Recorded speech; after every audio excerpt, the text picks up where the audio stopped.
కదా బ్రదర్, చెప్తున్న పేషెంట్స్ ఎంత బాధపడుతుంది. ఇవాళ ఉందా చేసేది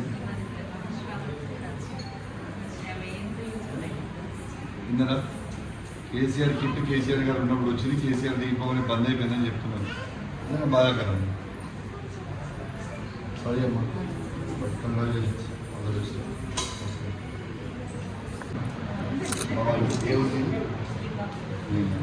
బాబా పాప కేసీఆర్ కిట్ వచ్చిందా? ఈ బాబా ఫస్ట్ బాబాకి కేసీఆర్ ఉండే అప్పుడు వచ్చింది. కేసీఆర్ వెంట కిట్ ఉంది.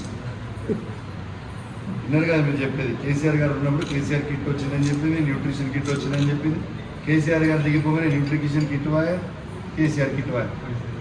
పైసలు కూడా 12,000 13,000 కూడా ఇస్తారు.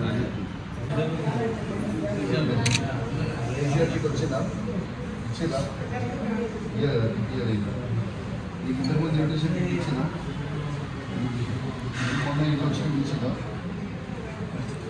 ఇది వచ్చిన ఇయ్యలేదు. ఒక్కసారి మీరు అందరు చూడొచ్చు. నేను హుజరాబాద్, నీ పేరు దివ్య. నేను దివ్య అనే పేషెంట్ దగ్గర ఇలా హుజరాబాద్ హాస్పిటల్లో ఉన్నా. వాస్తవంగా పాపం పేషెంట్ డెలివరీ అయిండు. వీళ్ళకి కేసీఆర్ కిట్ వచ్చిందంటే రాలేదు, న్యూట్రిషన్ కిట్ వచ్చిందంటే ఇవ్వలేదు అని చెప్తా ఉన్నాను. నిజంగా బాధాకరం. దయచేసి ఇకనైనా ప్రభుత్వం అదొక మంచి పథకం. కేసీఆర్ కిట్ ఇస్తే వాళ్ళకి అద్భుతమైన పిల్లలకి, చిన్న పిల్లలతో రాజకీయం అవసరం లేదు. మీకు కేసీఆర్ గారి పేరు ఇష్టం లేకపోతే పేరు మార్చుకోనన్నా దయచేసి ఆ కిట్ మాత్రం పేషెంట్స్కి ఇవ్వాల్సిందిగా నేను ఈ ప్రభుత్వాన్ని డిమాండ్ చేస్తూ ఉన్నాను. ఎందుకంటే పేషెంట్స్ అందరూ ఇబ్బంది పడతా ఉన్నారు. ఇలా వాస్తవంగా మీరు హుజరాబాద్ హాస్పిటల్ చూడొచ్చు.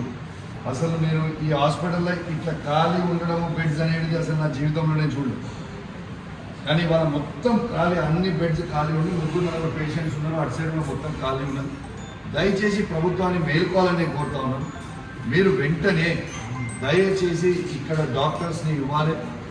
దయచేసి కేసీఆర్ కిట్ ఇవ్వాలి, న్యూట్రిషన్ కిట్ ఇవ్వాలి. డాక్టర్స్ని వెంటనే కూడా అలాట్ చేయాలని నేను డిమాండ్ చేస్తూ సెలవు తీసుకుంటాను. జై తెలంగాణ, జై కేసీఆర్.